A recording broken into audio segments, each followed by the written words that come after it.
Alrighty, so today we are going to be looking at editing. So this is the final step before submitting your final draft. So you're going to edit your revised rough draft. So normally if we were in class, we would be doing a self-edit, so you'd be editing on your own, and then we'd be doing a peer edit. You'd be having a classmate edit for you as well. Since we're not in class, we are not able to do a peer edit. However, if you would like to have a family member or somebody at home do the peer edit for you, you absolutely can. So the things that we're looking for when we're editing are mostly going to be capitals and kind of structural things and punctuation and things like that. So let's take a look at what we're going to be looking for. So your title has to include capital letters. All of your paragraphs need to be indented. So the first part or the first line of your paragraph needs to be indented. What that looks like is this. So if I were to, I'm going to take these indents out and put them back in. So for example, you can hit the tab button on your keyboard, or you can hit the space bar about 3 or 4 times. And that is indenting your paragraphs. Then each sentence needs to begin with a capital letter and end with an appropriate ending mark. So period, question mark, exclamation point, however you want to end your sentence. Every sentence needs an appropriate ending mark. All your proper nouns are capitalized, so that means all names, all specific names of places, things like that, all need to be capitalized. If you are using like mom and dad, if you're saying like mom went to the park, mom will be capitalized because in that case mom is being used as a proper noun.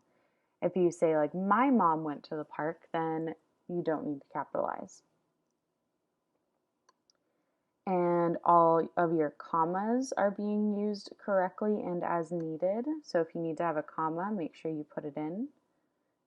Apostrophes are being used as needed and correctly. So that means in your contractions like don't and can't, and in possessive nouns, so saying like Sally's seashells, you would say Sally apostrophe S for Sally's.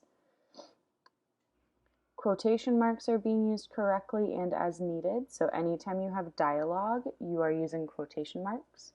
Remember that with quotation marks, there are also commas that come along with it. So make sure that you're using those commas correctly as well.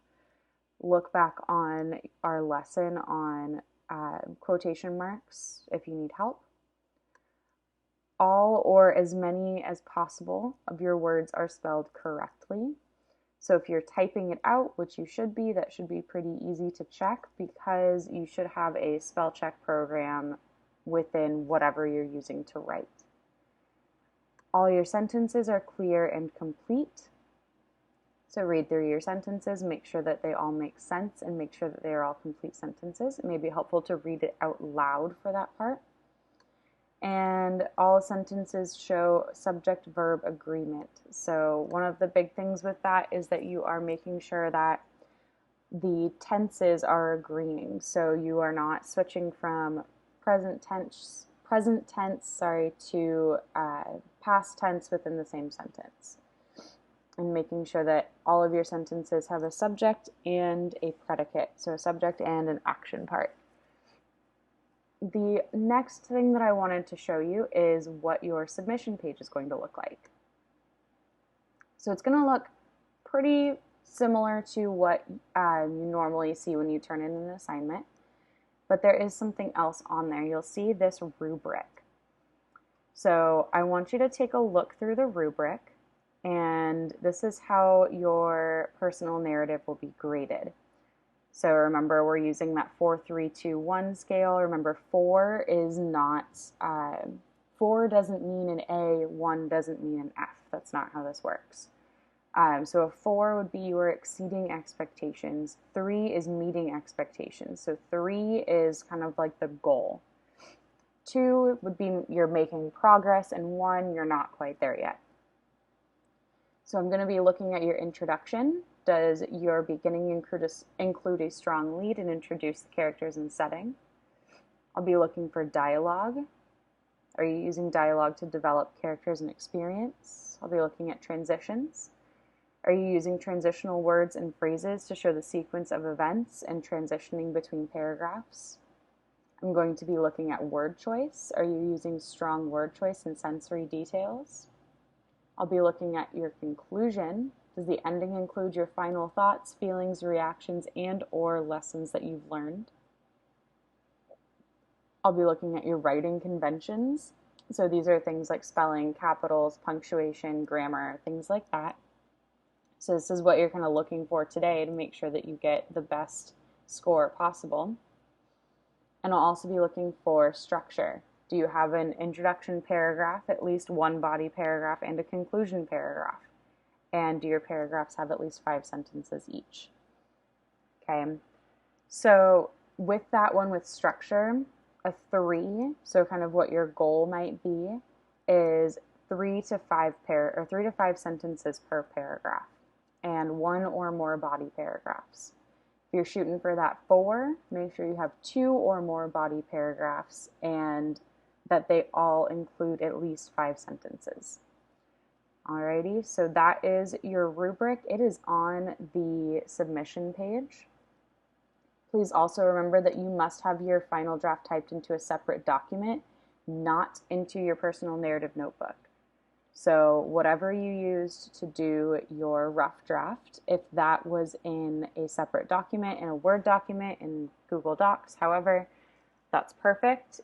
If you got a note on your rough draft that you need to type it into a different place, or you need to take it out of your notebook, or whatever the case may be, make sure that you do that before you turn it in.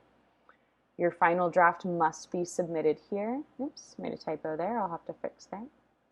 And do not share your final draft via Google Docs. Sharing things with me via Google Docs does not give you credit for completing your assignments, because they will generally get lost in my email, and I don't want that to happen.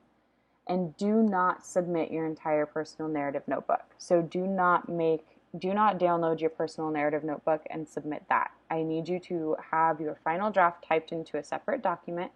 So into whatever document you did your rough draft in, that you edited and revised, you're turning that in. Or if you got a note to type it into a separate document on any of your drafts, make sure that you do that.